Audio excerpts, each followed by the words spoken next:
You can hear it, the pounding in my chest. Thump, thump, thump. My breath grows shallow. My hands won't stop shaking. The noise inside the airplane is deafening. And the overhead announcements blur into nothing. I glance out the window. The first light of dawn was pushing away the darkness. And looking at it, a single thought hit me. There's no turning back now. February 9, 2012. A flight from Beijing to Bangkok. Seat 32B. A wanted fugitive of the North Korean secret police was on board. That fugitive was me. I carried the heaviest bag in the world. Inside were just 3 things. A passport, 5,000 yuan in cash, and a small photo of my mother. Every time I touched that photo, my fingers trembled. Is she still alive? Or is it already too late? I couldn't finish the thought. Now, I can finally say it out loud. I was a nuclear scientist for North Korea. I worked on a top-secret program personally approved by Kim Jong-un. The 5-megawatt reactor at the Yongbyon nuclear complex. Our team extracted plutonium-239. Inside that world, I was treated almost like a deity. A guardian of the nation. A hero. But it was all an illusion. The engine hum grows louder. Dawn fills the sky outside the airplane window. And suddenly, tears start falling. This wasn't just an escape. It was the thin line between death and life. You want to know why I risked everything? My position, my family, my future? Today, I'll tell you everything. Codename Atom. A true story of a North Korean nuclear scientist's escape. The arduous march. People collapsed on the streets. In train cars, on frozen roads. The radio kept saying, "Endure, and you will survive." But it was a lie. Even those who endured died. But my family was different. We never starved, not even once. Our refrigerator was full. Beef, pork, chicken, eggs, milk. Even chocolate from China. As a child, I didn't understand. Didn't know it was privilege. Outside our window were children rummaging through trash. One little boy, maybe 7, licked the mud off his fingers for food. I remember thinking, why do they live like that? I was ignorant, painfully so. Why did my family never starve?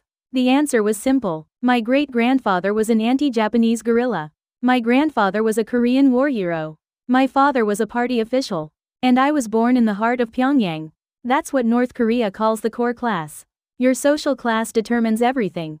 Your school, your rations, even who you marry. From childhood we were trained. How to sit, how to smile. When to lower our eyes in front of the dictator's portrait. Every morning, we greeted Kim Il-sung's picture. Thank you, dear leader. It was our prayer. 2004. A quiet question. My homeroom teacher pulled me aside. Kim Il-sung University. Physics. What do you think? My heart raced. It was the elite path.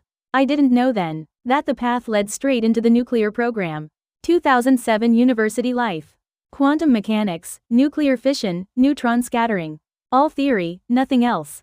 Professors repeated the same line. We are the shield of the motherland. And we believed it. 2008. First trip to Yongbyon. We were terrified. Everyone was. We signed 3 different secrecy statements. Forget everything you see. The nuclear plant looked like a concrete mountain.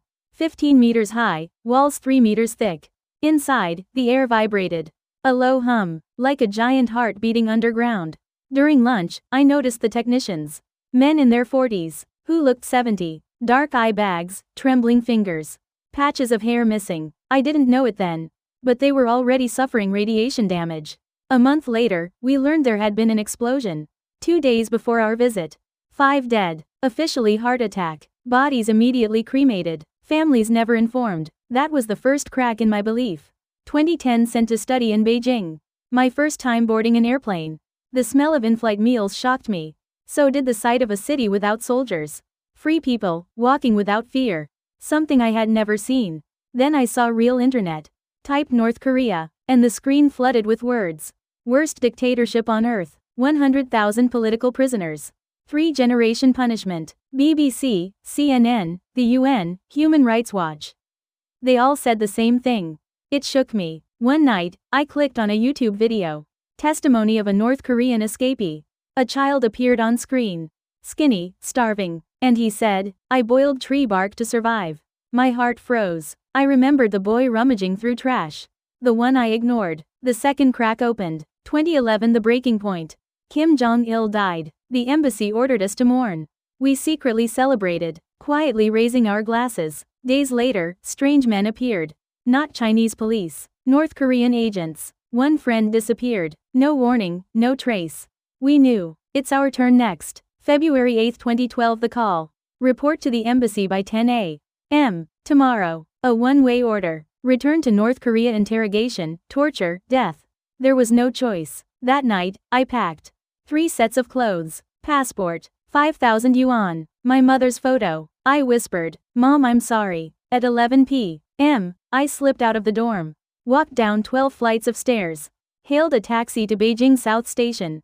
My hands were soaked in sweat. Every shadow felt like surveillance. Guangzhou, Bangkok. Freedom. In Guangzhou, the scale of the city overwhelmed me. People walked freely, laughed freely. It hurt to see what real freedom looked like. Buying a Bangkok ticket with a North Korean passport was nearly impossible. The airport staff stared at my passport. Business trip? Yes, researcher. My throat was dry. Seconds felt like hours. Then, stamp. I could breathe again. When the plane took off, I cried silently. For the first time in my life, I was escaping the prison I was born in. Bangkok. The longest night, I hid in a guest house. Couldn't sleep. My family's faces haunted me. Had they been taken already? Would they suffer because of me? Morning came. I took a taxi to the South Korean embassy. Standing in front of the gate, my legs gave out. A guard approached. "What brings you here?" "I'm from North Korea. I'm seeking asylum." A staff member stepped forward and said, "You're safe now. The Republic of Korea will protect you." Those words shattered me. I collapsed into tears. The tears I'd held for 3 days. It wasn't sadness. It was the feeling of being alive. March 25, 2012. Incheon International Airport. When my feet touched South Korean soil, everything stopped. The air felt lighter, warmer. People smiled. No one watched me. No one controlled me. A voice on the loudspeaker said, "Welcome to the Republic of Korea." That sentence hit my soul. For the first time in my life, I felt what freedom was. The culture shocks. Convenience stores open at midnight. Free side dishes in restaurants. Air-conditioned subways. Kids laughing and dating openly. Smartphones everywhere. People criticizing their president openly. Police giving directions with a smile. News channels criticizing the government. Religious freedom everywhere. The ability to travel abroad freely. Every one of these was a miracle. Living in freedom changes a person. It changed me. 13 years later, I work as a data analyst at a Korean IT company. I married a South Korean woman. We have a daughter. Her name is Ji-yu. G for wisdom, U for freedom. Every time I hold her, I promise myself, she will never starve, never be silent, never live in fear. My only fear now? My family still trapped in the north. I pray they're alive. I pray to see them again someday. And when that day comes, I'll bring my daughter and tell her, this is the real world. I don't run anymore. I don't hide. I speak. For the 25 million people who still cannot. Freedom is not free. It is someone's blood, someone's tears. But here, I was reborn. Q&A section localized. Q1. What happened to your family? I don't know. There's no way to contact them. That's the wound that never heals. They visit me in my dreams sometimes. And those days I can't do anything. Q2. Do you want to go back? No, never. But if Korea reunifies someday, I'll return to hold my family's hands again. Q3. What was hardest about settling in South Korea? The competition. Everyone is fast, skilled, smart. But now I see it differently. Even competition is a kind of freedom. Q4. What was the scariest moment? Right before takeoff in Beijing. One word, stop, would have ended everything. When the plane finally lifted, I cried. Q5. Do you believe reunification is possible? Yes. Every dictatorship falls eventually. History proves it. Someday, this will be just a story from the past. And we'll say, we finally became one. Thank you for watching. Your subscription and likes mean more than you know. They help voices like ours be heard.